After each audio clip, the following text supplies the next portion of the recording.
What's going on, guys? Welcome to the video. We are going to take a look at a clip from the Nigel Farage show yesterday that featured a caller who gets a bit irate with him due to a mainstream media induced Brexit paranoia. The topic for this show is the Operation Yellowhammer government report that was leaked and printed in yesterday's Sunday Times. Of course, we all know it's an outdated worst case scenario dreamt up by the biased civil service, but the media are all over it. So let's hear what Nigel had to say about it first, then we will listen to this caller with a bad case of Brexit derangement syndrome. Story today is in the Sunday Times. Operation Chaos. Whitehall's secret no-deal plan is leaked. It's all going to be a disaster. We are doomed if we leave without a deal. We're going to struggle to get enough fresh food, struggle to get medicines. It's going to be a disaster. A hard border will be put back in Northern Ireland, and it's marked Operation Yellowhammer, which is the government's no-deal planning, official and sensitive. Now, what do I make of all this? I don't think this is really a government document at all. I think it's a civil service document. I'd call it an Ollie Robbins special. There is no way the civil service have been neutral through this whole process. They're doing their utmost to stop Brexit, and of course the classic way these things are done is through fear-mongering. And the clue as to why it is so completely ridiculous is to suggest that a few months after Brexit, the amount of goods entering this country and leaving this country could be down by 50%. I mean, what are they suggesting? Is Mr Juncker, once he gets better, going to have U-boats in the Channel sinking our ships? I mean, what are they talking about? We're not at war. And even if we have fundamental disagreements with the good burgers of Brussels, do you know what? Those German companies are going to want to sell us their goods. And why don't we take the word of the president of Port of Calais, when he told us that actually there'd be no disruption at all. We do get disruption when there are severe gales. We do get disruption when the French fishermen, as they regularly do, strike. We do get disruption when a train breaks down in the Channel. But to suggest that the flow of goods would fall by 50% is so extreme in terms of its scaremongering that it is not believable at all.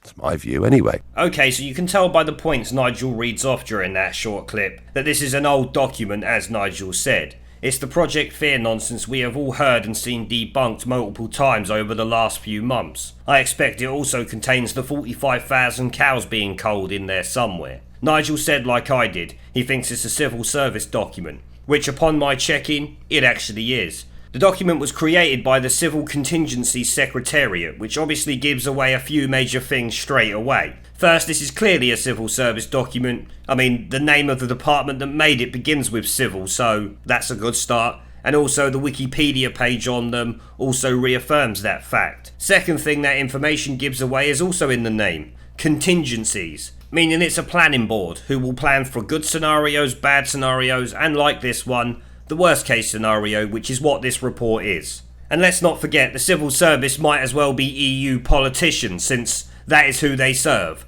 like a large portion of the MPs the British public elected. So I would say Nigel is spot on when he states this is not a government document at all, and it's just another attempt at fear-mongering the British public and Tory politicians. I think maybe Nigel Farage has been watching my videos though, with his U-boat analogy I have used a few times over the recent months. He finished off saying what I have said. German companies won't stop sending their goods to us. The ports like Calais won't be closed, as there are other nations' ports who would happily take the business from Calais, even though Calais itself has said they won't allow any disruption. It's just more fear-mongering bollocks, as we all know. Now let's hear from this ardent Remoaner who has taken the fear-mongering to heart and reached what can only be described as peak stupidity. Do you think that if we leave the single market and the customs union, that there is a possibility that our outflow and inflow of goods between us and the European continent could fall by 50%?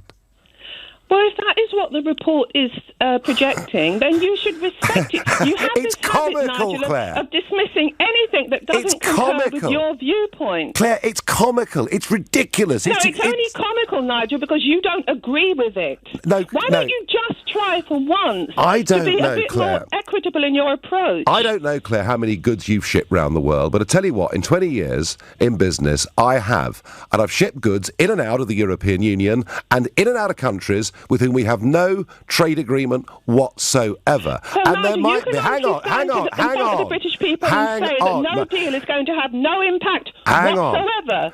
Claire, I asked you serious? I asked Are you a question. deluded? I asked you a question whether you thought it was possible that our outflow and inflow of goods could fall by 50%. Of course it is possible, Nigel. Anything is possible. And we are in a situation which is unprecedented. We are in uncharted waters. And we have to start protecting ourselves. You keep hammering this that we're not going to leave. What they are saying is they do not wish us to leave with no deal. And if a government of national unity with everybody pulling together can stop that, you should support it. But we voted for it, Claire. Denigrate everything. We voted for it, Claire. We voted to leave. We didn't vote to leave with no deal. We didn't vote to... Well, you can say that we voted to drive a car off the cliff and we should go ahead and do it. Well, let me ask you, when we Claire. get to the bottom, we're shattered in 1,000 pieces.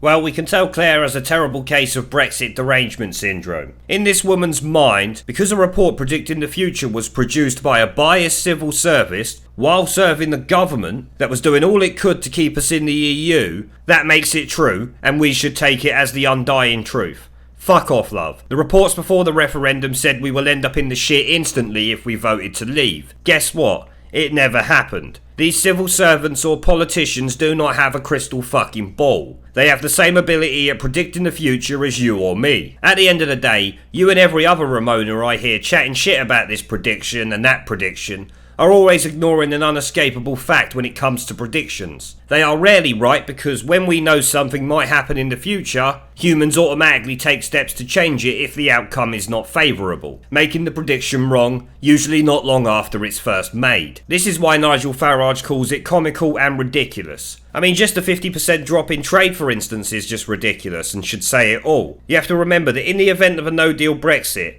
the EU and its businesses are not going to want to stop making money by trading with the world's 5th largest economy. But Claire has no fucking clue about the leverage the UK holds. She only knows about the Project Fear bullshit she heard on the BBC earlier that day. Her ridiculous claim that we're in uncharted waters is nonsense. We are leaving an undemocratic federalist state that masks itself as a political and trade union. The waters are not uncharted. We spent hundreds of years outside of this union when we ruled half the fucking world, you dopey spunk trumpet. How have people forgot we was once the British Empire?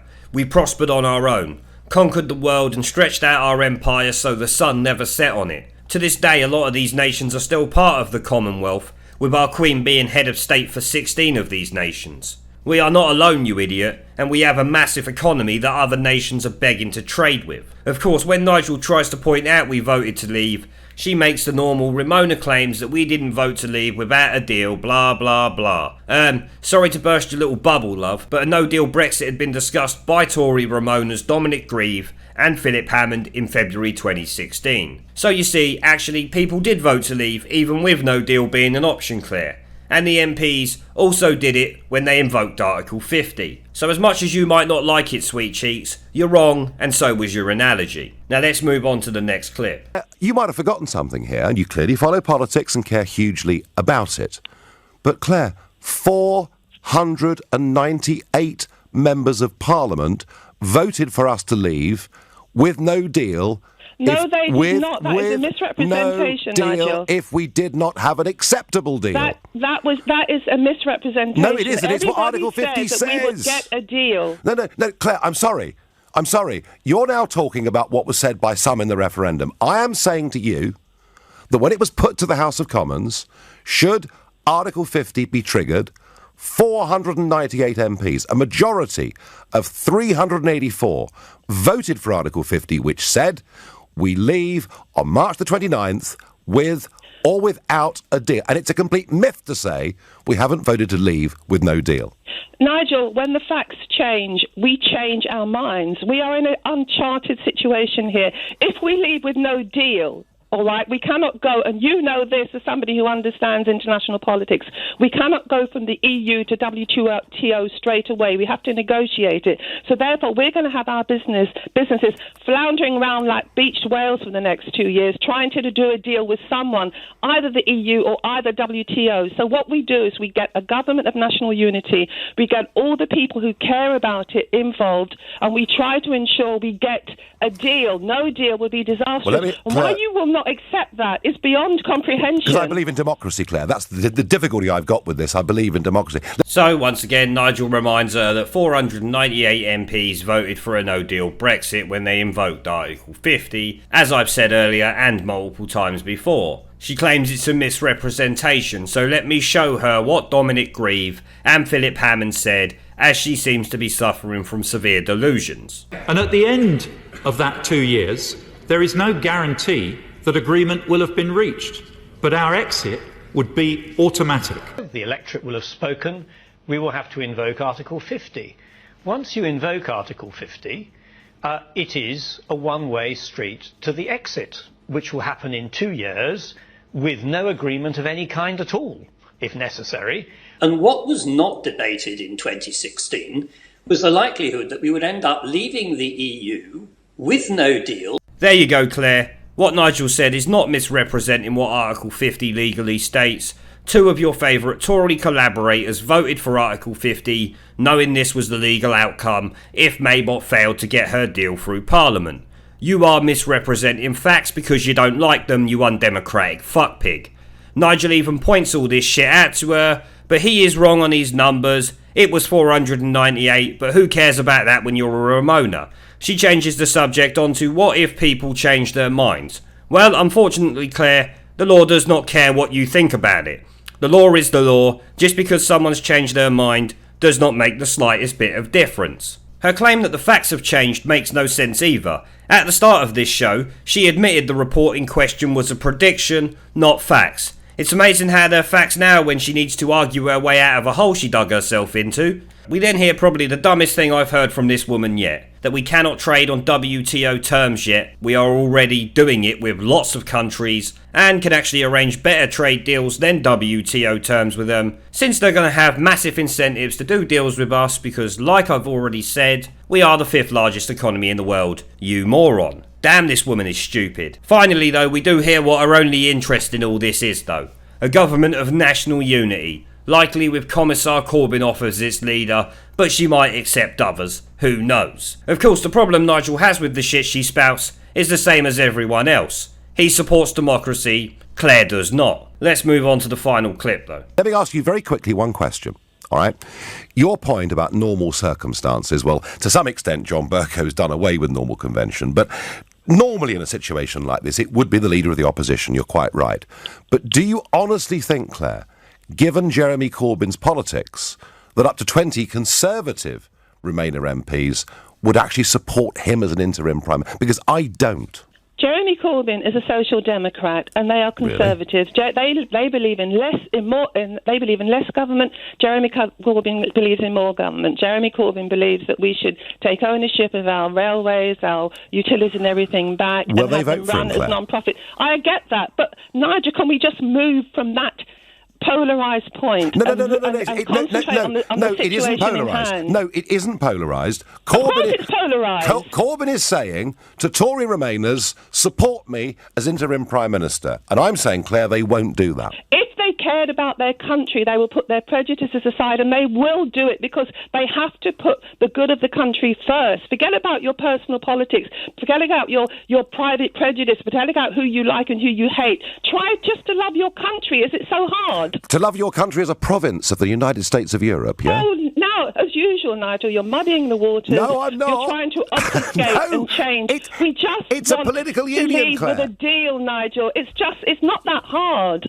You don't have to be Isaac Newton. We want to leave with a deal, not with a destructive deal, and no deal is destructive. Three times Parliament voted against. Claire, I'm going to let you go. I'm sure we'll speak again. A lot of passion. So, after calling out the traitorous fuckpig John Bercow for doing away with normal democratic conventions, Nigel asked this bint if she really thinks 20 Tory MPs are going to vote for Jeremy Corbyn to become the leader of this undemocratic government of national unity. which we all know most, if not all Tory MPs are not going to vote for him. But Claire's delusions are not quite finished there. She calls Commissar Corbynov a fucking social democrat. What world is she living in? An undemocratic Marxist fuckpig is closer to what I would consider him. Democratic and the Labour Party are not two words that can even be used in the same sentence. The same applies to the Liberal Femocrats. She rattles through these lists of things Commissar Corbynov wants to do like they're good things, when they are literally the same sort of stuff the communist USSR did. Nationalised everything and run an authoritarian communist regime that cost the lives of 100 million people. Claire, you're not really arguing his case very well, are you? The railways, for instance, is a way to get people on board with Labour's policies, yes. But anyone with sense will know a government-run operation won't be any better than it is now, and it will cost us more since governments get milked by companies contracted to work for them. Nigel should have pointed out that what her and Corbyn are promoting is one step away from communism. Instead, he asks her will people vote for him, which she concedes of course they won't. He's a Marxist and everyone knows it, although she won't admit that, but she admits that no one will vote for him. Only his loyal band of lunatics like Claire will support him. A fair portion of his own party despise him, never mind anyone else. Claire wants to move on from the polarised point of Corbyn because she knows it will end any hopes of the government of national traitors led by the fuckpig Labour leader. Claire thinks all these people in Parliament should put party politics aside and put the country first.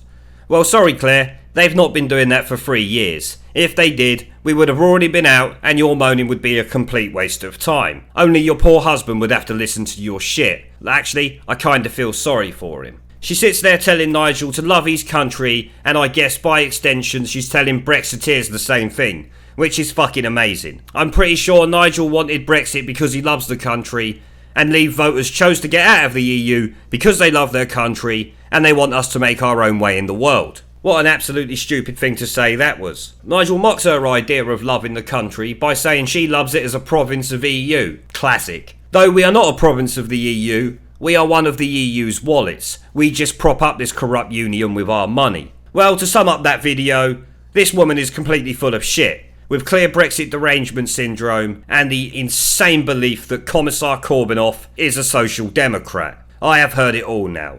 The whole subject is bogus though. This report was made in 2018 at the latest, since its existence was leaked on September the 6th, 2018 first, and has been known about by the media in some depth for at least the last 5 months, as the Times knew about it in February this year, according to the Wikipedia page on Operation Yellowhammer. This is just more media scare stories using out-of-date documents from the EU civil servants, masquerading as British civil servants along with a lot of the MPs in Parliament. They are the EU's MPs, they do not serve us. Now, before I end the video, be sure to check out my other social media channels that are linked in the description below if you want to help support what I do. I also want to say a big thank you to everyone who donates through PayPal, Patreon and Subscribestar that are all listed in the video description also. Your support is amazing, so thank you along with everyone who watches my videos. Now, don't forget to let me know what you guys think down in the comment section below as always. Leave a like, subscribe and share this video as it helps the channel a lot, and I will see you all in the next one.